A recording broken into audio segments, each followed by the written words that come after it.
लकड़ी की काड़िया अगरबत्ती की इंपोर्ट हो रही थी। मैं कभी कभी, बहुत विनोदी एग्जाम्पल है, आप लोग आइसक्रीम खाते हो, आइसक्रीम खाने का जो चमचा था वो भी चाइना से इंपोर्ट हो रहा था। तो मैंने मजाक में कहा कि हमारे देश में क्या चमचों की भी कमी है कि वो भी आ रहा। तो हमने उनके ऊपर अब 30% ड्यूटी लगाई, और ड्यूटी लगने के कारण अब लगा अगरबत्ती की काड़िया, ये सब जो है, इसको प्रोत्साहन खादी ग्रामोद्योग के अंदर मिला। जयराम रमेश जी ने बिल्कुल सही बात कही है कि खादी ग्रामोद्योग हमारे लिए विलेज इंडस्ट्री बहुत महत्वपूर्ण है। एक तो पहली बात ये कि हमारे देश में एमएसएमई बहुत महत्वपूर्ण है। हमारे देश का 29% जीडीपी ग्रोथ में एमएसएमई का कंट्रीब्यूशन है।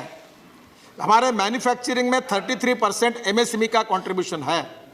हमारा एक्सपोर्ट 48% एमएसएमई में होता है, और करीब 11 करोड़ से 12 करोड़ जॉब अभी तक एमएसएमई ने क्रिएट किए हुए हैं।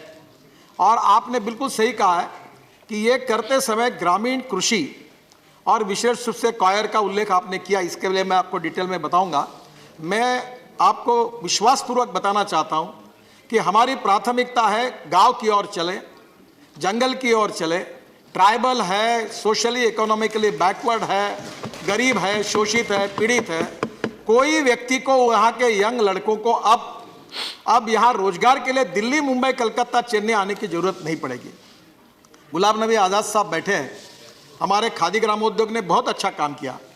ये आपके बारामूला ज़िले में ये जो रुमाल बनते हैं, तो वहाँ रुमाल बनाने के लिए वहाँ जो आतंकवादी क्षेत्र काफ़ी बड़ा है, तो वहाँ के महिलाओं को काम दिया, और मेरी जानकारी है कि 2000 महिला अभी काम कर रही है और वो रुमाल बना रही है। और गुलाम नबी साहब, ये एक रुमाल 50 रुपये का केवल है। 2 करोड़ रुमाल पेटीएम ने खरीद लिया और अपने उसका मार्केटिंग कर रहे हैं, और ये 3 रुमाल की कीमत 150 रुपये है, और मार्केट में जो ब्रांडिंग रुमाल है उसकी कीमत 350 रुपये है, कंपनी की 250 है। और इसलिए अभी वो 2000 महिलाएं रुमाल बना रही है, और ये रुमाल मैं प्रयास कर रहा हूँ, अभी तक जमा नहीं है, इसको एक्सपोर्ट करना। क्वालिटी अच्छी है, और ये रुमाल 50 रुपये का एक है, सस्ता भी है।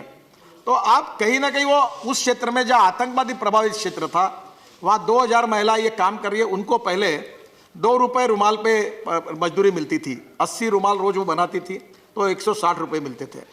तो मैंने, हमारे खादी ग्रामोद्योग के अध्यक्ष, मैंने लॉन्चिंग किया, तो मैंने कहा 2 रुपये में क्या होता है, आप क्यों आप प्रॉफिट आपका कम करिए, पर 3 रुपये दीजिए।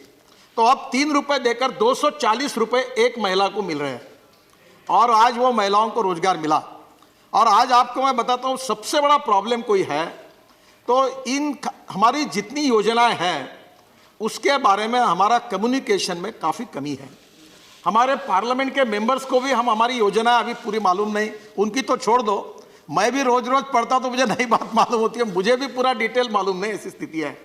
और इसलिए मैंने डिपार्टमेंट को कहा कि अभी हम लोग तय किया था, पर अभी पोस्टपोन किया है, कि आप सब सदस्यों को हम लोग बुलाएंगे, सबके सामने हमारी योजनाओं का एक प्रेजेंटेशन करेंगे, और ये कहेंगे कि जैसे मैं अपना एक छोटा सा एग्जाम्पल बताऊंगा, बहुत सक्सेसफुल है।